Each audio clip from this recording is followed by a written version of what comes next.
اضرب وأعلن حربك اليوم، فداك الروح والأب والأم، بك يفتح الله لنا الشام وبك يختتم، فكبر في القتال ثم اقتحم، ودونك الحسام تخر لوقعه جيوش الظلم.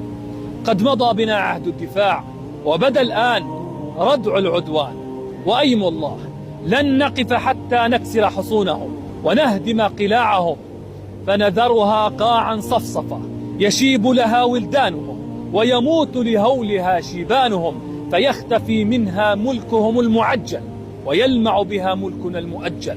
وإن كان ملكهم قبل ملكنا فليس بعد ملكنا ملك، والملك لله.